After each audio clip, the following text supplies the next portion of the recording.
இப்போ ரீசெண்டாக வர்ற மூவிஸ்லாம் பார்த்தீங்கன்னா இளையராஜாவோட சாங்ஸை போட்டு தான் நிறைய பேர் வந்து ஹிட் அடிச்சுட்டு இருக்காங்க. என்ன இதுன்னு பார்த்தீங்கன்னா, இப்போ லோகான்னு ஒரு மூவி வந்துச்சு.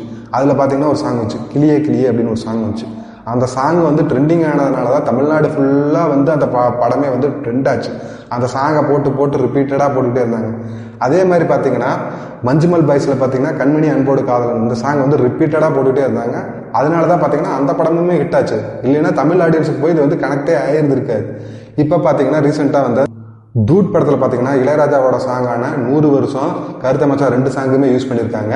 அதே மாதிரி பார்த்தீங்கன்னா இந்த படத்தில் வந்து இன்ஸ்டாகிராமில் அதிகமாக ட்ரெண்டிங் ஆகிறது கருத்த மச்சான் சாங் தான். இந்த பாட்டை பார்த்து அதுக்கப்புறம் தான் மக்கள் போய் அதிகமாக அந்த படத்தை பார்க்கணும் அப்படின்னு லைக் பண்ண ஆரம்பித்தாங்க.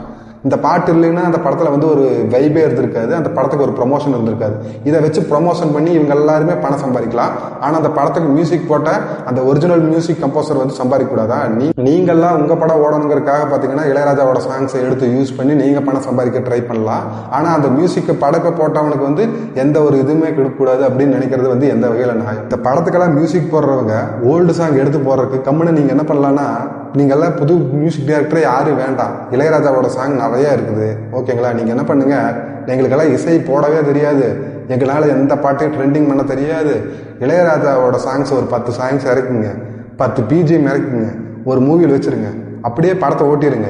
எதுக்கு புது மியூசிக் டைரக்டர் வந்துட்டு எதுக்கு புதுசாக மியூசிக் போட்டுக்கிட்டு? அதான் இளையராஜாவே நல்ல மியூசிக் போட்டுக்கிறாரு, அவரோட மியூசிக்கே எடுத்து கொஞ்சம் எடிட்டிங் டிங்கிங் மட்டும் பண்ணி நீங்கள் அப்படியே படத்தை ஓட்டிக்கலாமே. அப்புறம் புது மியூசிக் எப்படி உருவாகும், புது கதை எப்படி உருவாகும்? நீங்கள் பழைய கதையவே சுட்டு எடுத்துக்கிட்டே இருந்தால் அது எப்படி வந்து ஒர்க் அவுட் ஆகும்? அதாவது மக்கள் வந்து சிந்திக்கணும் இந்த இடத்துல தான். பழைய மியூசிக் போடுறாங்கன்னா நம்ம அவங்களுக்கு உண்டான மரியாதை கொடுக்கணும், இல்லைன்னா அவங்களுக்கு உண்டான பொருளாதாரத்தை கொடுக்கணும்.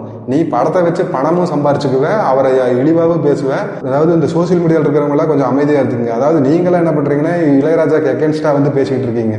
இதுதான் வந்து இன்ஃப்ளூயன்ஸ் பண்ணிட்டு இருக்குது. கோர்ட்டில் அவர் கேஸ் போட்டிருக்கிறாரு, அவர் கேஸ் நடத்திக்குவார், அவர் பார்த்துக்குவார். நம்ம எதுக்கு தேவையில்லாமல் அதில் போய் இன்வால்வ் ஆகணும்?